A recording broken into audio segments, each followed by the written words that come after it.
buena tarde, bienvenidos.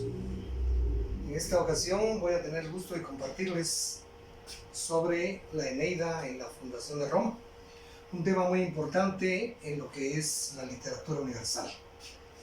Vamos presentándoles ya lo que hemos preparado para ustedes en esta tarde.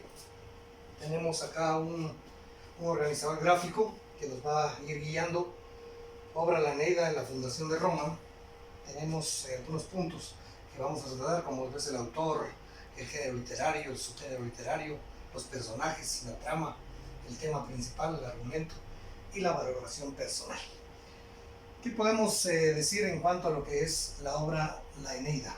Inicialmente vamos a decir que el autor de esta obra es Publio Virgilio Marón, poeta romano de la literatura clásica. Tenemos entendido que la obra La Eneida fue escrita por Publio Virgilio Marón como consecuencia del encargo que le hiciera el emperador romano Augusto, con el propósito de exaltar a la ciudad de Roma, al imperio romano. De esta cuenta entonces vale la pena también mencionar algunos puntos importantes en cuanto a lo que especialistas en el tema de la crítica literaria pues han hecho, en el sentido de que Publio Virgilio Marón toma elementos básicos muy importantes, particularmente de las obras escritas por el griego Homero, la Ilíada y la Odisea. Es decir, que hay ciertos rasgos comparativos, particularmente en cuanto a lo que es el tema de la literatura griega. Hay que hacer ver que, si bien es cierto, los romanos vencieron políticamente a los griegos, pero hay que dejar claro que los griegos vencieron culturalmente a los romanos. Y de ahí entonces la influencia en las letras, en el arte, en la literatura, la influencia griega sobre la cultura romana. Pero, como lo hemos indicado, nuestro tema principal en esta oportunidad es hablar sobre la obra de Publio Virgilio Marón, La Eneida, en la fundación de Roma. Vamos a indicar que la fundación de Roma es referida por varias leyendas, las cuales fueron unificadas principalmente por la Eneida de Virgilio, reuniendo en una historia coherente distintas versiones de algunos ritos de aquel tiempo. El origen de Roma es muy antiguo. Los antiguos romanos lo achacaron a unos gemelos llamados Rómulo y Remo. Esta es la historia. Tras la batalla que destruyó Troya hasta los cimientos, Eneas, que es el personaje principal de la obra, logra huir de la ciudad gracias a la intervención de la diosa Afrodita. En su vida llegó hasta la zona de África septentrional, donde se acaba de fundar la ciudad de Cartago, siendo gobernada por la reina Dido, que se enamoró de Eneas. Sin embargo, los dioses tenían otro destino para nuestro personaje principal, para nuestro protagonista Eneas. De esta cuenta entonces, así los dioses enviaron un mensajero para decirle que debía partir. De esa cuenta, Eneas partió hacia la costa italiana y, una vez en tierras italianas, llegó hasta la ciudad de Lacio. El rey latino, quien gobernaba en aquellas tierras, le dio oportunidad de que se hospedara, lo tomó como un huésped distinguido en su propia casa. Y ahí precisamente Eneas conoció a la hija del rey, llamada Lavinia, con quien va a contraer matrimonio tiempo después. Juntos, Eneas y Lavinia tuvieron un hijo al que llamaron Ascanio. Cuando ya era adulto, fundó la ciudad de Alba Longa, la nueva capital del reino latino. Tras varias generaciones de reyes, nacieron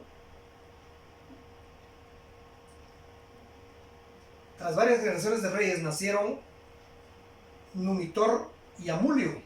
Ambos optaban el trono, pero Amulio decidió apartar a su hermano.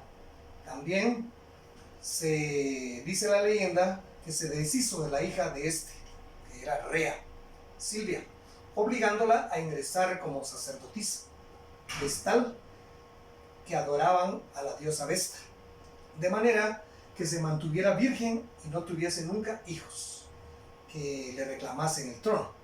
Pero un día Rea Silva fue a pasear junto al río y se quedó dormida en la orilla.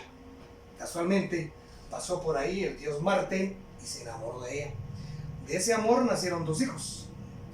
Amulio mandó matar a los niños. Por ello, Rea Silva decidió meterles en una cesta y lanzarlos al río Tíber.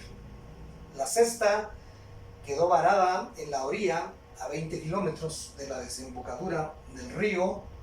Ahí les encontró una loba que les amamantó en su guarida del Monte Palatino hasta que un pastor los encontró. Este pastor decidió cuidarlos como si fueran sus propios hijos y les adjudicó los nombres de Rómulo y Remo. Cuando crecieron y supieron su origen, decidieron destronar al usurpador Amulio y le devolvieron el trono a su abuelo Numitor. Ambos se propusieron fundar una ciudad en la zona donde habían sido creados por la loba.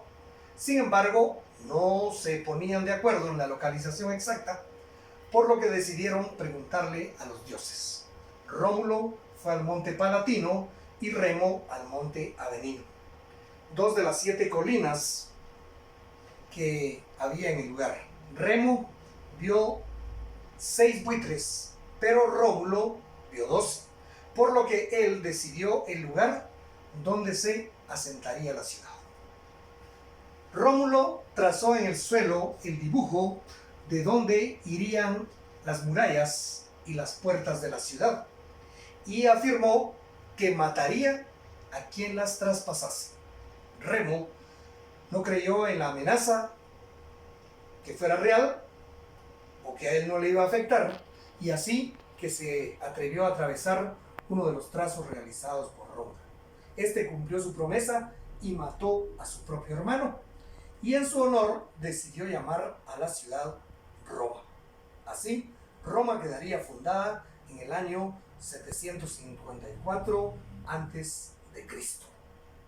Estos datos son muy importantes porque tal como lo venimos manejando, pues la obra La Eneida está prácticamente enmarcada dentro de lo que es la fundación de Roma, pero más que todo, como indicábamos al inicio, si la obra fue escrita por Publio Virgilio Marón como un pedido del emperador romano, y esto por supuesto también volvemos a insistir, lo que se pretende con la escritura de esta obra es precisamente exaltar la gloria de Roma, para que Roma prevaleciera a través del tiempo, a través de los años, a través de los siglos. Cabe, y es muy importante, ¿verdad?, que demos algunos puntos importantes, ¿verdad?, en cuanto al autor. Como ya lo dijimos, es Publio Virgilio Marón. El género de la obra corresponde al género épico. El subgénero literario se trata de una epopeya, porque se trata de guerras, de luchas. Y dentro de los personajes, pues hemos mencionado, ¿verdad?, ya algunos de ellos. Hemos hablado precisamente de lo que es el personaje principal, como lo es Eneas, es el protagonista. Es un sobreviviente de la guerra entre troyanos y griegos, participó de esa guerra. Esta guerra de Troya se llevó a cabo en la ciudad de Troya, una ciudad en la costa de Asia Menor, y su característica definitoria es la piedad. Esa es la característica definitoria de Eneas, la piedad, un hombre que respeta la voluntad de los dioses, pero algo muy importante de Eneas es que es un temible guerrero. Otro de los personajes de la obra es Dido. Dido es la reina de Cartago, una ciudad en el norte de África, en lo que hoy es Túnez, y Dido es amante de Eneas. También dentro de los personajes tenemos a Turnus. Turnus, el gobernante de los Rutulianos en Italia, es el mayor antagonista de Eneas. Entre los mortales, él es el pretendiente principal de Lavinia hasta que llega Eneas.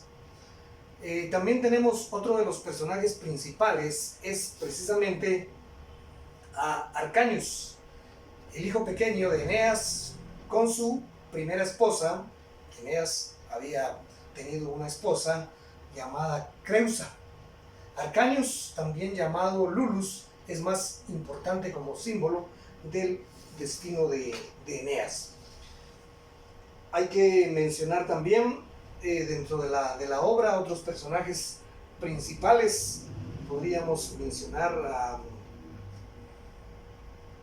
Anchises, que es el padre de Eneas y un símbolo de la herencia troyana de Eneas. Tenemos también otro personaje, Latinus. Latinus, que es el rey de los latinos. Latinus es un personaje que juega un papel importante dentro de lo que es el tema que estamos enfocando, porque Latinus le da oportunidad a Eneas para que pueda quedarse en su país, le da hospedaje, lo atiende de una manera muy particular, y esto como que va a causar cierto descontento precisamente en los habitantes del pueblo el que gobernaba Latinus, y esto va a causar cierto malestar, y de tal manera que se va a ocasionar guerras internas dentro de estos pueblos, dentro de estos moradores, de estos habitantes. Hay que mencionar también que en la literatura romana, en este caso la Eneida de Virgilio, como en la literatura griega, en el caso de las obras, como lo constituyen la Ilíada y la Odisea, juegan un papel importante los dioses. Los dioses hasta cierto punto nos hacen pensar como que ellos se divierten, se entretienen jugando con los hombres, con los hombres y mujeres de la tierra. Y de esa cuenta entonces los que van a decidir los triunfos o fracasos de los guerreros que se enfrentan en las distintas batallas, pues van a ser los dioses. Y precisamente la obra de la Eneida no va a ser la excepción. La Eneida nos presenta también a personajes divinos de la mitología romana, como fueron Juno, Venus, Júpiter, Neptuno, Minerva, Apolo, Cupido, que cada uno de ellos tiene una participación muy importante dentro de lo que es el proceso de la obra escrita por Virgilio. También la obra tiene otro personaje importante, otro personaje principal, como lo es precisamente la figura de Héctor. Héctor es el representante del ejército de los troyanos, pero que hace mucho tiempo él había fallecido en una batalla, y sin embargo pues Virgilio lo toma como personaje principal de la obra. Muy bien, estamos llegando prácticamente a la finalización de esta temática que les estamos compartiendo en esta tarde, y queremos finalizar nuestra actividad asignándoles una tarea. La tarea va a consistir precisamente en que trabajen este organizador gráfico haciendo las anotaciones respectivas, tanto del autor, del género literario, del subgénero literario, etcétera, hasta llegar a la valoración personal. Esto con el propósito para evaluar el grado de atención que ustedes nos han prestado en esta oportunidad. Muchas gracias.